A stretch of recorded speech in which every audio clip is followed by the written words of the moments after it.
Oke, bismillahirrahmanirrahim. Assalamualaikum warahmatullahi wabarakatuh. Selamat siang menjelang sore semuanya. Berjumpa lagi dengan saya, Pak Zulfikar, di kuliah Geodesi Kelautan di Pekan 5.2. Pekan 5.2 kita akan sedikit menambahkan penjelasan dan juga belajar bersama mengenai lanjutan Determination of Control Points on the Sea Surface atau penentuan titik kontrol di permukaan laut. Nah, seperti yang kita sama-sama tahu ya teman-teman bahwa di pekan lalu ya, setelah kuliah bersama Pak Kosasih, kita sedikit membahas mengenai kenapa sih kita perlu untuk menentukan titik kontrol di permukaan laut.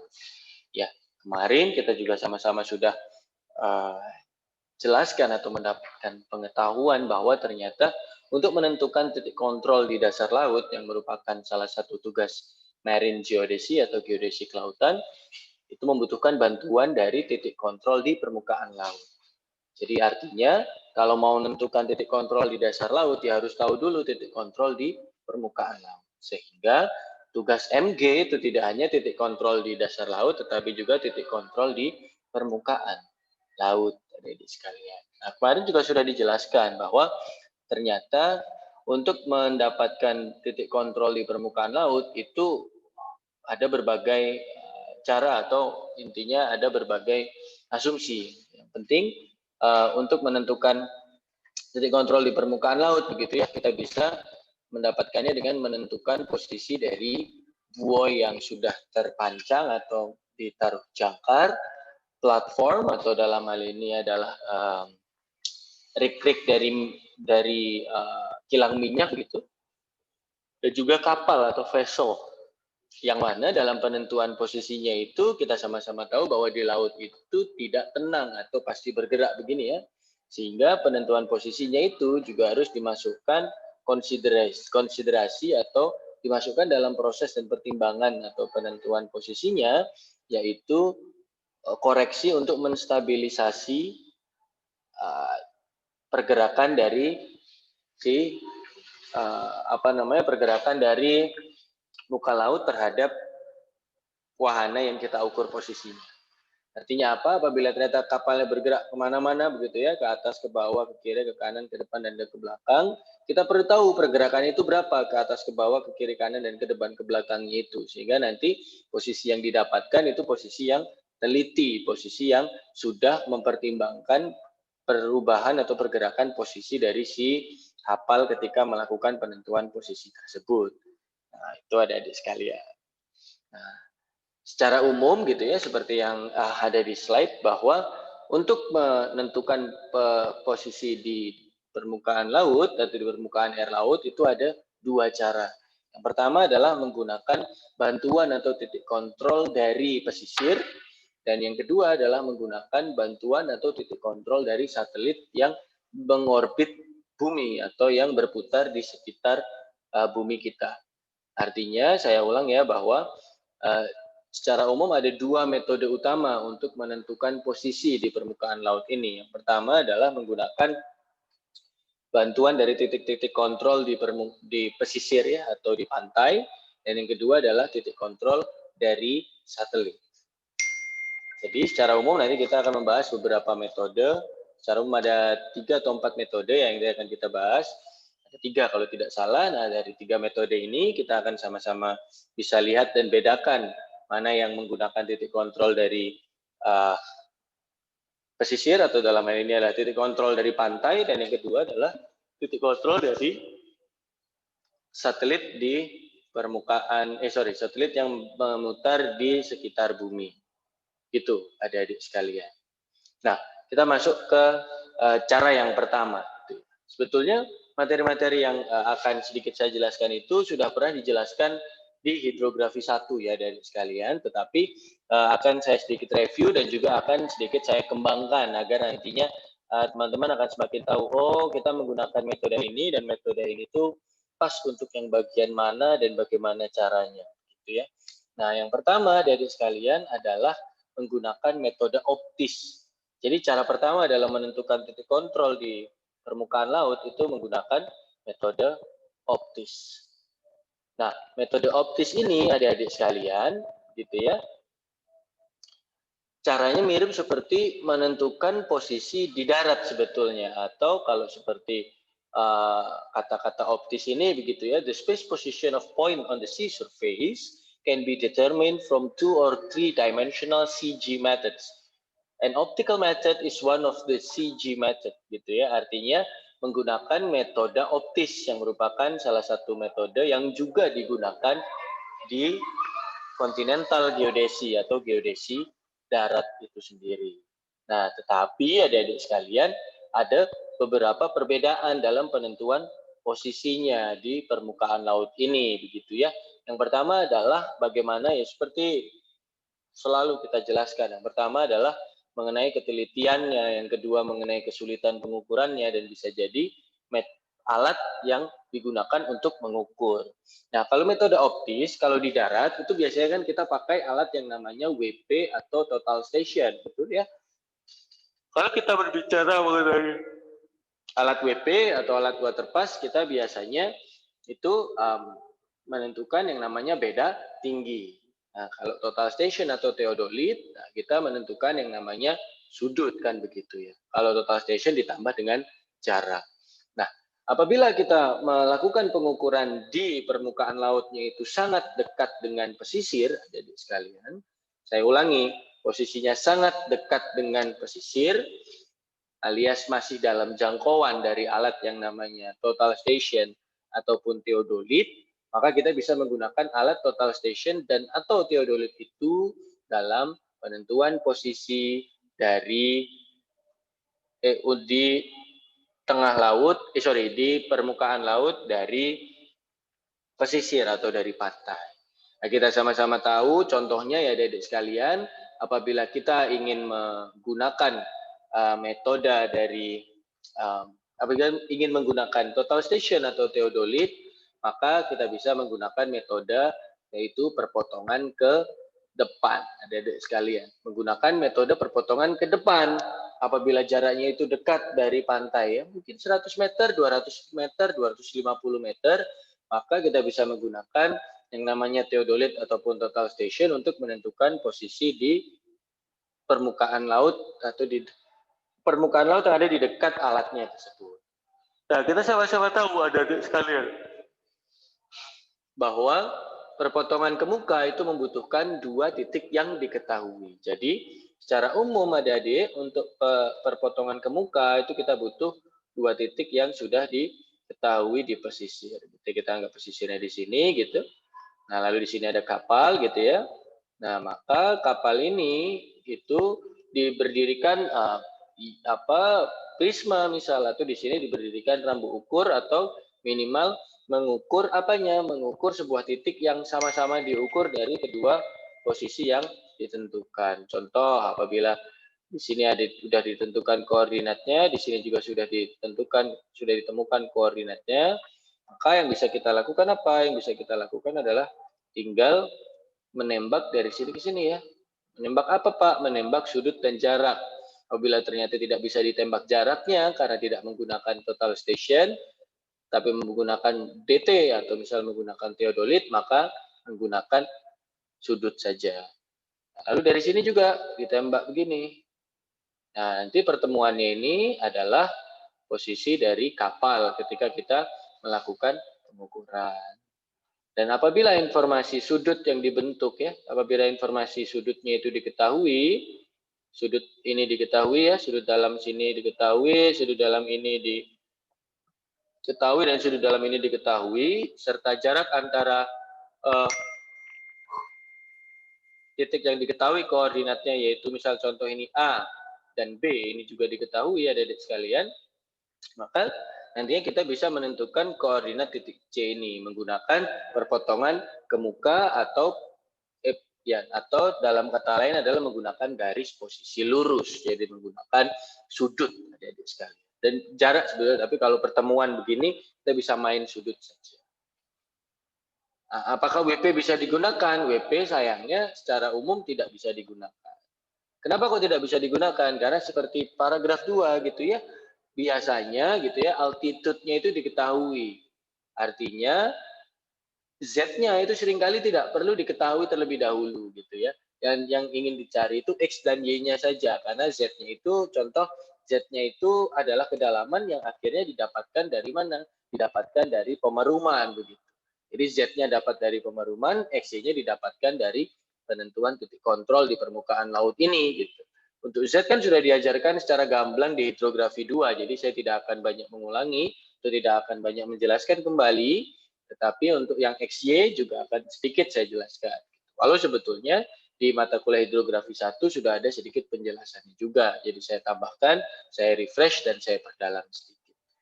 Nah, jadi saya ulang adik-adik sekalian, perpotongan ke muka, gambar yang ini ya, itu bisa Anda lakukan apabila lokasi dari kapal atau lokasi dari platform yang ingin Anda ukur koordinatnya itu tidak jauh-jauh amat dari pesisir atau dari pantai. Yang membuat apa? Anda bisa mengukurnya menggunakan theodolit atau total station. Masih dalam jangkauan. Ya dalam arti sekitar 100 sampai 200-an meter. Lebih dari itu agak terlalu susah untuk dapat mengukurnya.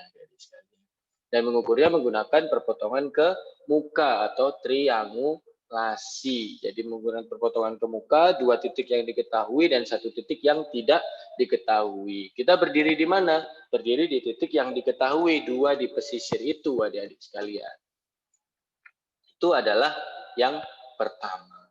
Nah, yang kedua, adik-adik sekalian, apabila ternyata jaraknya lumayan jauh gitu ya dari pesisir, lebih lumayan agak ke tengah laut gitu, menggunakan total station atau theodolit sudah tidak bisa, maka kita bisa menggunakan alat yang dinamakan sextan, adik-adik sekalian gitu ya. Dan pengukuran sextan itu bisa diukur menggunakan apa? Mengukur menggunakan trilaterasi ataupun mengukur menggunakan jarak ataupun selisih jarak, adik-adik sekalian. Nah, dalam sextan itu bagaimana cara mengukurnya, Pak?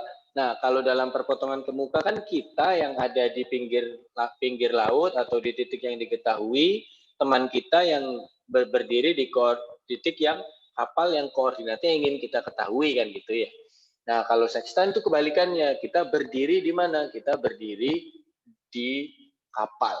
Jadi kita berdiri di titik yang tidak kita ketahui, tidak ketahui koordinatnya, begitu.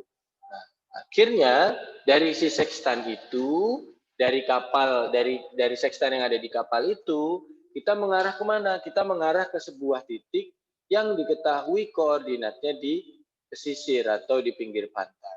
Nah, titik ini nanti diberdirikan sebuah rambu ukur, adik-adik sekalian. Jadi di titik yang diketahui itu tidak perlu menggunakan TS atau theodolit, tidak, tinggal menggunakan rambu ukur gitu ya. Nah, pak ukur atau rambu ukur. Nah, dari rambu ukur ini kita akan coba cari gitu ya, berapakah sudut yang dibentuk apabila kita menembak 2 ketinggian yang berbeda di rambu ukur tersebut, adik-adik sekalian. Maksudnya bagaimana? Contoh, misal kita berdiri di kapal kita ada di sini, adik-adik sekalian. Kapal kita ada di sini. Gini ya. Nah, ini kan kita punya kapal gini ya. Nah, kapal kita ada di sini, berdiri di sini. Nah, kebetulan kalian pas sekali berdiri di sini menggunakan sextant. Dan ingat alat sextant itu bentuknya apa? Bentuknya seperti teropong, tapi teropong itu bisa dinaik dan bisa diturunkan secara vertikal gini ya. Bukan ya, kalau horizontal ya bisa, berarti sextantnya direbahkan gini. Tapi sextant biasanya menggunakannya seperti ini. Jadi mengukur sudut vertikal gini ya, sudut yang dibentuk begini. Nah, Anda caranya bagaimana? Tinggal menembakkan sudut tinggal menembakkan bidikan pertama Anda itu ke ujung atas dari rambu ukurnya. Jadi dia akan punya dua bidikan gitu. Bidikan pertama Anda tembakkan ke ujung paling atas dari si rambu ukurnya. Anda tembak, seret. Nah, itu nanti Anda kunci. Nah, setelah itu nanti apa? Anda mulai turun pelan-pelan, turun pelan-pelan, turun pelan-pelan, turun pelan-pelan, turun pelan-pelan, tak sampai ke ujung paling bawah dari si rambunya. Jadi pertama Anda ukur titik yang ini, ujung paling atas. Lalu Anda ukur ujung paling bawah. Nah, setelah Anda ukur ujung paling atas dan ujung paling bawah, kan hanya diketahui adik-adik sekalian ya, hanya berapa? Hanya ya sesuai dengan tinggi dari rambu ukur itu. Misal contoh rambu ukur milik Biomatika ITERA kalau tidak salah entah 2 atau 2,5 meter. Ya berarti hanya adalah 2 atau 2,5 meter. Berarti caranya bagaimana? Ya sudah, tinggal H dibagi 2 gitu ya. H dibagi 2 dibagi dengan tangen theta per 2. Nah, ini kalau misal Anda kebingungan, kita bisa coba lihat ya adik sekalian. Ini dapat dari mana sih Pak? Rumus ini dapat dari mana sih sebetulnya Pak? Gitu ya. Nah, kita bisa coba buat sebuah segitiga yang lain gitu. Segitiganya seperti ini. Nah, kan gini ya. Nah, ini adalah H gitu ya. Dalam kurung ini adalah theta. Benar ya? Lalu garis yang ini, nah ini adalah X, adik-adik sekalian. Nah, ini kan ada X. Nah, berarti kalau kita sama-sama tahu adik-adik sekalian, apabila ada sudut di depan gitu ya, maka tangannya itu dari sudut di depan dengan yang mana? Dengan yang di bawah sini ya, biasanya adik-adik sekalian ya, yang di bawah sini. Nah, sehingga apabila Anda nanti ingin mencari X-nya dengan menggunakan tangan gitu ya, dari sudut yang ada di sini, Anda nanti juga bisa mendapatkan langsung X-nya yang ada di bawah sini. Atau dalam konteks ini adalah X-nya yang sini ya, adik sekalian ya. Nah, dan alfanya adalah alfa yang ini, begini. Dan ini kan diketahui hanya. Nah, garisnya begini. Nah, sip. X itu pada dasarnya apa? Di bawah sini, bisa Anda buat gambar di sini kan sebenarnya X-nya itu. Nah, ini kan X ya. Nah, ini kan X. Berarti apa? Bisa nggak kalau misal saya itu H dibagi 2, terus alfanya ini saya bagi 2 juga? Bisa adik-adik sekalian. Saya ulang ya, kalau misal kalian kebingungan. Kuning. Nah, alfa kan ini. Kalau kita buat segitiga kan berarti begini ya. 1, 2, 3. Set.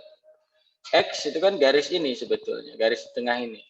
Maka kalau kita punya alfa itu dari atas sampai ke bawah, kalau misalnya saya ingin membuat segitiga kecil begini, ini segitiga setengah ini, yang mana bawahnya ini adalah X ya gitu ya, maka di sini berapa? Setengah H kan gitu.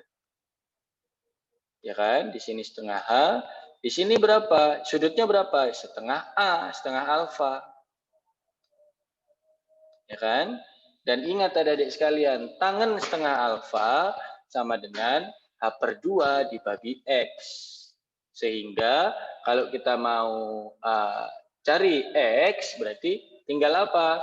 Tinggal diputar gitu. Berarti H per 2 dibagi tangan alfa per 2 gitu. Ini kan tinggal kalau misalnya Anda mau bikin tangan kan berarti kan depan dikurangi bawah gitu, depan kurangi samping kan gitu. Karena yang diketahui kan hanya berarti H dan X. Kita mau cari X-nya nih. Udah. Ya kan? Di X dipindah sini, terus habis itu tangannya ditaruh bawah ya. Betul, betul sekali. Berarti nanti hasilnya H per 2 dibagi tangan alfa per 2. Nah, itu adalah mencari X, adik-adik sekalian. Nah, ini selain mencari X, itu Anda bisa nanti dari X, misal Anda dapat X dari satu titik. Nah, lalu Anda tinggal berganti lagi, berubah posisi lagi. Nanti sekstanya duduk di sebuah tempat lagi gitu ya. Kapalnya taruh di sebuah tempat lagi, Anda ukur lagi jarak H-nya. Anda ukur lagi alfanya, tapi dari titik yang kedua. Alfanya bisa jadi berbeda.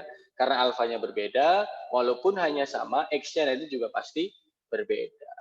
Tapi ini tetap ada batas adik-adik sekalian.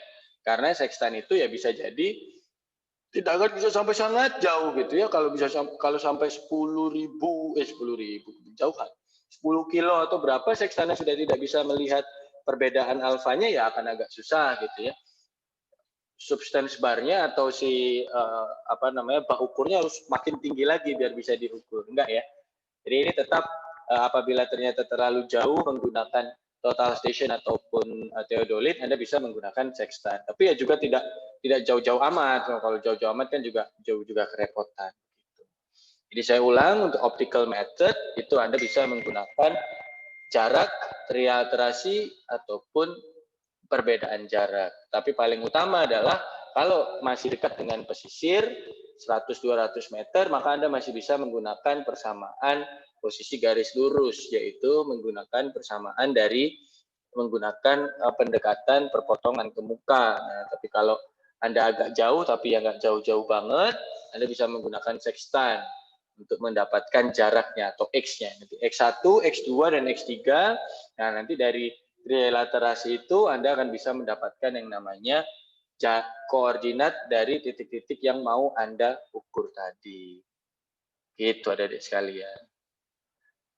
Nah, substance barnya ini kalau bisa tidak hanya satu titik saja, tapi kalau bisa lebih dari satu titik, agar nanti Anda juga bisa menentukan orientasinya, sehingga dari orientasi itu Anda bisa menentukan posisi U. Dalam hal ini Anda bisa menentukan posisi U secara optis menggunakan alat yang namanya sextant ini.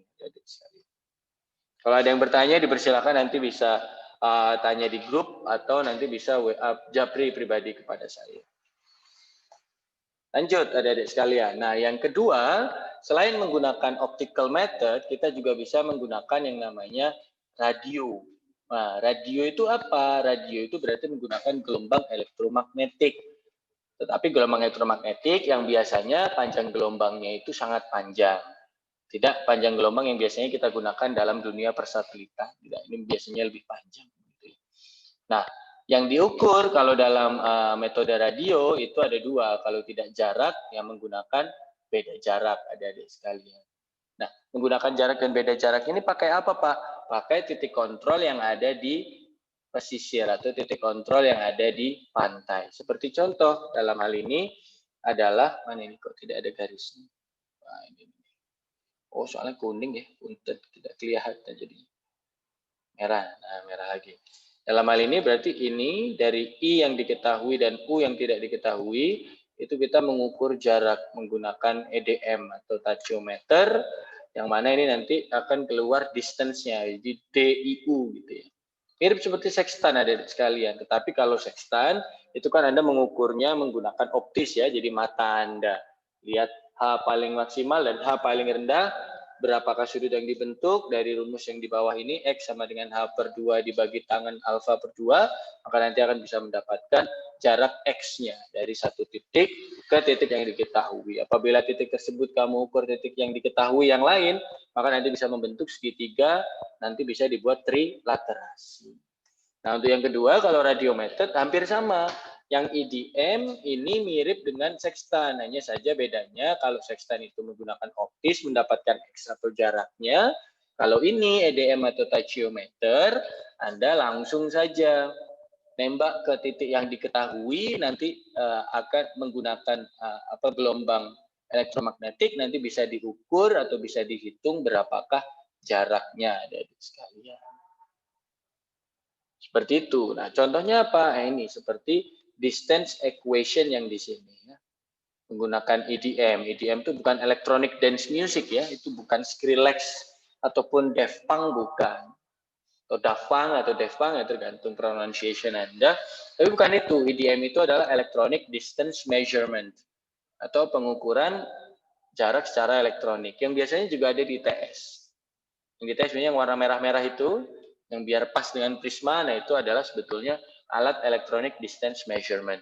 Dan equation atau rumus dari si distance-nya ini sebetulnya lumayan mudah ya, yaitu S atau jarak, IU dalam hal ini adalah SIU, sama dengan VIU ya, dikurangi TIU min TI, alias dikurangi sama dengan V atau kecepatan dari gelombang yang digunakan di antara I dan U, dikalikan dengan beda waktu yang ditempuh dari I menuju U ataupun sebaliknya.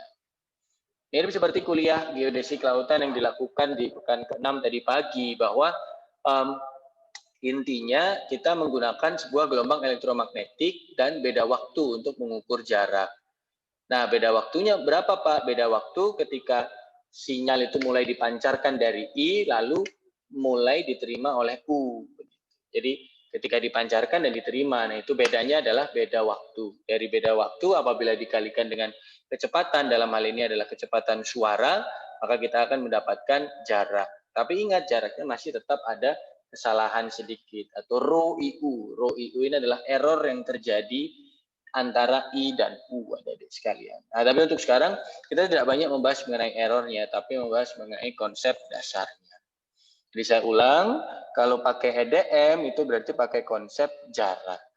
Nah, kalau pakai alat yang namanya sistem Lorentz dan omega, itu menggunakan perbedaan jarak. Ingat ya, bukan jarak. Jadi kalau ini adalah jarak, ini S gitu. Nah, kalau ini navigasi radio yang ini sama-sama dari buku Pak Eka gitu ya, dari slide beliau, ini adalah navigasi radio menggunakan Lorentz dan omega yang mana mendapatkan bukan jarak, tapi beda jarak. Distance difference, atau beda jarak. Nah, beda jarak ini gimana sih Pak cara mengukurnya? Cara mengukurnya adalah, ingat, kalau dari sini ada adik sekalian, bisa Anda coba lihat di sini gitu ya, bahwa di sini ini ada yang namanya SIUJ. Nah, SIUJ ini kalau kita anggap ini adalah I, di sini adalah J, dan juga di sini adalah U gitu ya. Maka SIUJ itu SIU dikurangi SJU, ya gitu ya. SIUJ berarti jarak dari I ke U dikurangi jarak dari J ke U, sehingga kalau rumus jarak adalah seperti yang di atas, maka sama dengan kecepatan dari IU dikalikan beda waktu dari I ke U dikurangi kecepatan dari JU dikalikan beda waktu dari J ke U. Apabila kecepatan IU dan kecepatan JU itu sama, maka rumusnya bisa digabung adik-adik sekalian, alias SIUJ delta jarak antara IU dan JU berarti V atau dalam hal ini adalah kecepatan cahaya gitu ya, dikalikan dengan delta T dari IU dan delta T dari JU, begitu adik-adik sekalian. Jadi artinya delta T-nya ini nanti bisa dipecah lagi. Bisa dipecah dengan berapa sih selisih waktu terimanya. Misal, oh ternyata sinyal dari J saya terima detik ke-5, sinyal dari I saya terima dari detik ke-6. Nah, berarti antara sinyal dari I dan sinyal dari J diterima oleh U-nya mengalami selisih selama 1 detik. Berarti hasil dari ini adalah 1 detik. Dikurangi dengan apa? Dikurangi dengan waktu berangkat dari I dan waktu berangkat dari J. Kalau ternyata waktu berangkat dari I dan waktu berangkat dari J itu kita anggap sama, yaitu mulai waktu ke 0, ya maka sebetulnya berarti deltanya adalah delta C dikali beda waktu dari yang antara penerimaan dari I dan penerimaan dari J. Itu berarti rumusnya sisa itu saja. Jadi diulang, C beda posisi, beda jarak ya ini ya, C dikalikan dengan waktu yang diterima dari si I, sinyal dari I, dan waktu yang diterima dari sinyal si J. Dan juga waktu yang ketika dari I dan J mulai memancarkan sinyalnya tersebut, jadi sekalian. Nah, lalu bisa kita lanjut. Nah, ini adalah metode yang ketiga. Metode yang ketiga yaitu menggunakan satelit, adik-adik sekalian. Seperti yang tadi saya juga sampaikan bahwa penentuan posisi dari penentuan posisi di sea surface atau di permukaan laut itu selain menggunakan kontrol point yang ada di darat atau kontrol point dari pantai, itu juga bisa menggunakan satelit yang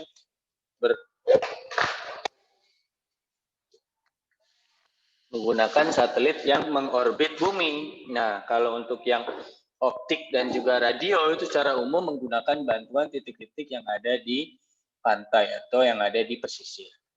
Sedangkan kalau satellite method ya jelas seperti namanya kita menggunakan bantuan dari satelit yang mengorbit bumi. Nah, satelit yang mengorbit bumi untuk membantu positioning kita ini biasanya atau jamak disebut dengan GPS atau GNSS, sehingga penentuan posisi dari titik di permukaan laut menggunakan satelit seringkali kita bicarakan sebagai GPS atau GNSS positioning.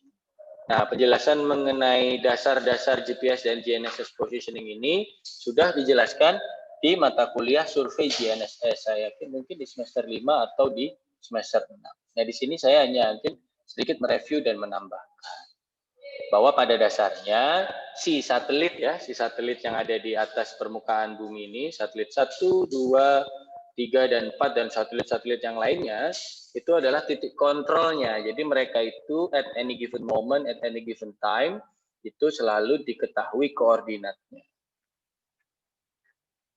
Artinya menggunakan jarak dari titik-titik yang diketahui itu terhadap titik yang mau kita ukur, seperti ini ya, ada D1, D2, D3, dan D4, maka nanti kita bisa menentukan posisi dari si titik P ini, kalau kita ibaratkan ini titik. Ya. Dan secara umum penentuannya bisa ada dua cara, yaitu secara absolut atau secara relatif. Maksudnya apa? Kalau secara absolut berarti 4 titik ini, titik 1, 2, 3, dan 4 itu sudah kita ketahui koordinatnya. Titik P langsung kita cari berdasarkan rumus atau berdasarkan persamaan jarak yang dibentuk antara 1 ke P, 2 ke P, 3 ke P, dan 4 ke P. Karena semuanya memiliki koordinat 1, 2, 3, 4, nanti kita bisa tahu P koordinatnya berapa. Itu adalah secara absolut. Nah, kalau secara relatif adalah kita menggunakan titik yang diketahui terlebih dahulu sebagai referensi kita. Jadi contoh ternyata di pesisir itu ada titik yang kita sudah yakin koordinat ini sudah benar gitu ya. Nah, jadinya si satelit 1, 2, 3, dan 4 ini gitu ya. 1, 2, 3, dan 4 itu tidak hanya mengukur titik P yang kita tidak ketahui atau ingin kita ketahui itu, tetapi juga mengukur titik Q yang sudah kita ketahui. Nah, dengan mengukur titik P dan titik Q yang sudah kita ketahui, maka nanti koordinat titik Q itu bisa kita anggap sesuatu yang reference, kita anggap benar. Sehingga nanti titik P itu koordinatnya tidak langsung dari 1, 2, 3, 4, tapi dianggap relatif terhadap Q. Jadi nanti yang diberikan informasinya itu bukan P sama dengan X, Y, Z, bukan. Tapi P sama dengan delta X, delta Y, delta Z dari si Q. Karena Q kan sudah diketahui. Gitu adik-adik sekalian. Jadi saya ulang, kalau absolut itu langsung koordinatnya langsung didapatkan dari satelit.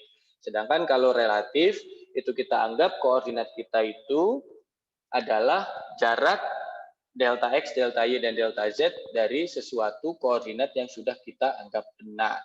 Itu adik-adik sekalian. Nah, selain itu, selain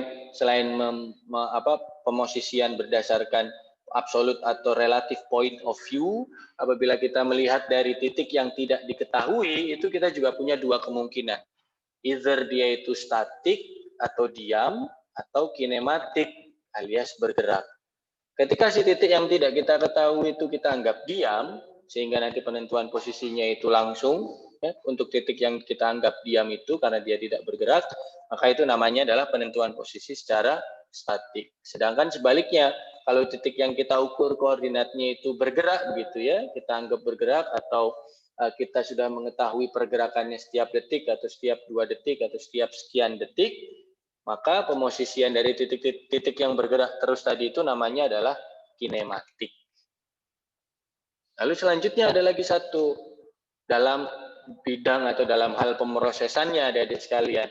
Apabila datanya itu diproses nanti di kantor atau menggunakan aplikasi tersendiri gitu ya, alias output dari pengukuran awalnya itu bukan langsung koordinat, maka dia namanya adalah post processing. Sedangkan kalau koordinat itu langsung didapatkan di saat itu juga, itu namanya adalah real time. Jadi jangan kaget adik-adik bahwa sekarang itu ngetren yang namanya RTK ya, atau real time kinematic. Berarti artinya apa? datanya diolah secara langsung, didapatkan langsung, di lapangan dapat koordinat, dan titik yang diukur itu dianggap kinematik atau titiknya bergerak-bergerak, tidak diam atau statik. Nah, selain RTK, kita juga sekarang mengenal konsep yang namanya PPK ya, Post Processing Kinematik. Artinya apa? Post Processing Kinematik ini berarti dia secara kinematik pergerakannya, tetapi koordinatnya tidak langsung dapat. Koordinatnya itu harus diolah dulu di aplikasi pengolah data GPS agar bisa mendapatkan koordinat dari titik-titik yang bergerak tadi. Itu namanya post processing kinematik. Nah, selain 3 point of view tadi ya, yang pertama adalah titiknya itu absolut atau relatif, yang kedua itu titik yang dicari itu bergerak atau diam alias statik dan kinematik, yang ketiga pemrosesan datanya itu langsung di lapangan atau perlu ke kantor atau menggunakan aplikasi dulu alias real time atau post processing. Kita juga mengenal yang namanya differencing. Apabila data dari satelit 1 dan satelit 2 itu kita minuskan atau kita kurangkan, maka itu namanya ada yang disebut proses differencing atau pembuatan diferensial. Atau dalam hal ini kita sering mengenal dengan kata-kata DGPS, differential GPS atau DGNSS atau DGPS.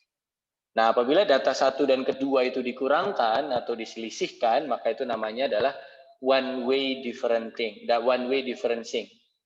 atau single difference ya. Namanya adalah single difference. Misal kita contoh, dari satelit 1 dan satelit 2 begini gitu ya. Nah, itu kita data ini dan data ini kita kurangkan. Nah, ini berarti namanya adalah SD atau single difference. Sedangkan kalau misal kita punya saya punya 2 gitu ya. Dari satelit antar satu saya koreksi, lalu antar ini juga saya koreksi gitu ya, antar pengamat juga, itu berarti namanya adalah DD. Nah, kalau ternyata antar waktu, artinya berarti tidak hanya antar satelit dan antar pengamat juga yang dikurangkan datanya, tapi juga antar epoch atau antar waktu begitu ya. Jadi ada ukur lagi di sini dan di sini, lalu di sini dan di sini lagi gitu ya. Nah, berarti itu namanya adalah TD atau triple differencing.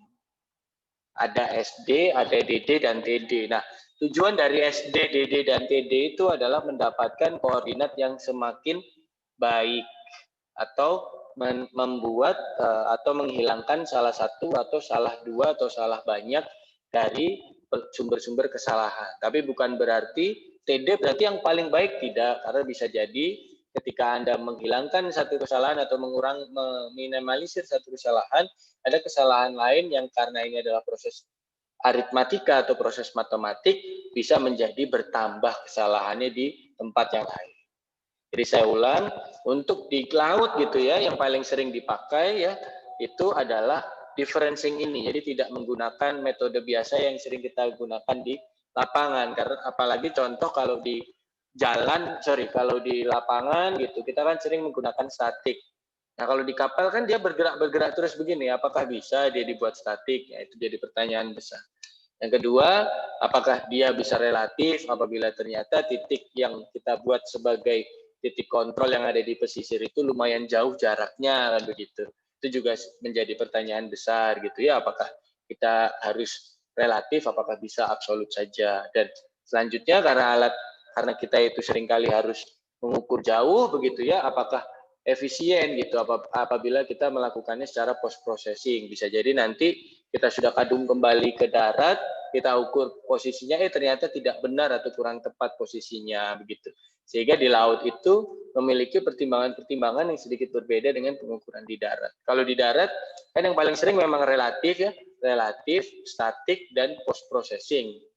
Di relatif terhadap titik yang diketahui, statik dia dianggap diam karena buminya dianggap diam, lalu dia post processing, dibawa pulang dulu alatnya di rumah atau di kantor baru diproses. Nah, kalau di laut apakah hal itu bisa terjadi?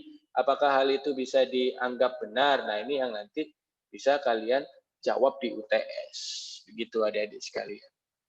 Apakah ada pertimbangan-pertimbangan lain dalam menentukan posisi menggunakan satelit kalau di laut ini? Apakah bisa relatif juga? apakah mudah kalau statik juga, dan apakah mudah kalau post processing juga. Itu nanti silakan diberikan pendapat dan juga menjawab sesuai dengan soal UTS yang nanti akan disampaikan di pekan. Nah, oleh karena itu adik-adik sekalian, selain ada yang differencing, ada lagi satu cara begitu ya, dan sering kali dipakai kalau di daerah laut. Jadi selain menggunakan di GPS, ada yang namanya sistem itu SBAS. Apa sih SBAS? SBAS adalah Satellite Broadcast Augmentation System. Berarti artinya apa? Datanya itu, sebentar ya. Misal, ini Anda ada di tengah laut gini ya. Ada di tengah laut, dan Anda cuma memiliki satu receiver. Ini receiver ya. Ini receiver begitu ya. Nah, Anda mengukur koordinat dari, let's say kalau ini adalah GLONASS gitu. Nah, kalau ini GPS atau ya ini GPS. Kalau ini misal GLONASS gitu ya. Nah, apabila Anda hanya mengandalkan satu saja, mengandalkan satu receiver dengan penentuan posisi yang absolut, itu kan koreksinya bisa jadi tidak ada ya, atau bahkan hampir minimal, alias koreksinya masih kecil, kesalahannya masih sisa banyak. Berarti ketelitian dari titik yang Anda dapatkan itu tidak seberapa teliti. Nah, menggunakan SBAS itu Satellite Based Augmentation System, atau sistem bantuan berdasarkan satelit. Jadi SBAS itu mengirimkan apa? SBAS itu tidak mengirimkan sinyal jarak lagi adik-adik sekalian, tapi SBAS itu mengirimkan koreksi. Jadi ada apa namanya itu istilahnya ground station gitu ya, yang ada di darat gitu, dan ini tuh mengukur WRST ya, Wide Area Reference Station. Nah, dia itu mengukur apa yang diukur, tidak hanya posisinya tapi juga diukur koreksi-koreksinya, koreksi troposferik, koreksi ionosferik, koreksi jam, dan juga banyak koreksi-koreksi yang lain yang dihitung oleh si WRS ini. Nah, setelah WRS ini menghitung, koreksinya nanti dimasukkan ke stasiun bumi yang digunakan untuk mengirim data ke satelit. Nah, yang dikirimkan apa? Bukan informasi jarak satelitnya atau posisi satelitnya sekarang. Yang dikirimkan adalah koreksinya. Koreksi-koreksi yang dihitung dari WRS ini, itu dilewatkan uplink station untuk nanti dikirimkan ke si satelit. Jadi yang dikirimkan ke sini apa? Koreksinya. Sehingga nanti data receiver itu ya tetap biasa, ada dari GPS, ada dari Galileo, atau ada dari GLONASS, ada dari Beidou, tapi dibantu koreksinya dengan koreksi dari SBAS ini. Jadinya nanti koreksi SBAS ini membuat koreksinya menjadi semakin baik, sehingga walaupun kita hanya menggunakan satu koordinat, itu nanti kita bisa mendapatkan hasil yang baik karena koreksinya juga sudah mendapatkan koreksi yang bagus dari si satelit SBAS ini, adik-adik sekalian. Nah, SBAS ini ternyata di seluruh dunia itu dipecah-pecah. Kenapa dipecah-pecah? Karena koreksinya itu bisa jadi berbeda atau tidak cukup gitu ya. Apabila koreksi di Eropa, apakah bisa diaplikasikan di Jerman? Bisa jadi di Jepang, bisa jadi tidak. Apakah bisa diaplikasikan di Cina? Bisa jadi tidak. Gitu. Oleh karena itu, maka SBAS ini SBAS ini memiliki coverage yang regional itu sendiri ya, adik sekali. Nah, ini adalah salah satu equation atau rumus dari SBAS-nya. Kita sama-sama tahu bahwa EUKT ini adalah pseudo range ya, atau jarak antara satelit GPS atau GNSS ke receiver yang kita punya. Nah, untuk RK ini dan juga untuk MIUK ini adalah koreksi dari navigation message kan gitu. Nah, dengan ditambahkan dengan koreksi yang ada MIU RK dan juga MIUK ini berarti ditambahkan bantuannya koreksi dari SBAS. Pun halnya dengan yang mana tadi? Pun halnya dengan koreksi dari ionosfer ini. Nah, ini juga koreksi ionosfer dari SBAS. Nah, kalau yang ini itu adalah koreksi yang didapatkan dari data yang kita punya. Sedangkan kalau yang mu ru ini adalah koreksi yang langsung dihitung, jadi biar langsung dapat. Tapi ini tidak terlalu teliti. Nah, seperti ini tadi TU, TU, ini ada model-model, ini adalah bantuan dari SBAS-nya. Sehingga nantinya adik-adik sekalian, ketika semuanya sudah di-apply atau semuanya sudah dimasukkan ke dalam rumus, hasilnya rho UK dan rho UK-nya atau pseudo range-nya itu menjadi jauh lebih baik daripada EUK yang biasa ini saja. Gitu. Jadi intinya SBAS itu membantu koreksinya. Karena kalau misalnya tidak ada koreksinya ya udah diterima ya seadanya tanpa ada koreksi-koreksi yang lumayan cukup baik. Gitu adik sekalian. Nah, sekarang sudah habis ya kayaknya slide-nya. Nah, kita lanjut ke penjelasan yang terakhir. Nah, kita sudah tahu sama-sama bahwa bukan salah satu sih. Ada beberapa metode untuk menentukan posisi di permukaan laut. Pertama adalah menggunakan optik, yang kedua adalah menggunakan apa tadi namanya itu, menggunakan radio, dan yang ketiga adalah satelit. Nah, yang mungkin baru bagi kalian itu adalah sistem SBAS atau yang menggunakan bantuan satelit ini, yang mana SBAS itu yang dimasukkan koreksinya, bukan hasilnya. Sorry, bukan koordinat dari si satelitnya, tapi yang dimasukkan adalah koreksinya. Nah, sehingga perlu kita cari tahu dan perlu kita tahu sama-sama apa saja sih service atau SBAS-SBAS yang ada di dunia ini. Karena SBAS itu biasanya berbayar dan ditawarkan oleh perusahaan-perusahaan survei yang ada di seluruh dunia biasanya ya, seperti Fugro, apalagi itu namanya, saya agak lupa ya, selain Fugro itu apa. Ya contohnya, paling contoh itu Fugro Marinstar ataupun Fugro apa sih saya lupa. Contohnya adalah Fugro Marinstar. Nah, silakan Anda buat tugas ya, tugas ketiga yaitu jenis-jenis servis SBAS yang ada di dunia beserta dengan keunggulan dan biaya yang diperlukan dalam proses langganannya tersebut. Nah, ini salah ya. Karena tugasnya baru disampaikan hari ini, maka deadline-nya juga diberikan di pekan depan, yaitu di tanggal 22. Sebentar ya. Karena baru diberikan ini berarti jam 3, let's say jam 16.00. 04.00 PM. Nah, balik lagi, dipersilahkan. Ini nanti tugasnya langsung saya buka di e-learning ya. Jadi silakan untuk membuat sebuah review singkat mengenai jenis-jenis service SBAS yang ada di dunia, beserta dengan keunggulan dan biaya yang diperlukan. Sehingga kalian nanti tahu, oh ternyata penentuan posisi di permukaan laut itu selain ada optis dan juga ada radio juga bisa menggunakan satelit, tapi satelitnya sedikit beda dengan satelit yang sering kita kenal kalau di darat gitu, tidak menggunakan statik ataupun tidak menggunakan kinematik atau real time ataupun post processing, tapi menggunakan bantuan dari sistem yang namanya adalah SBAS.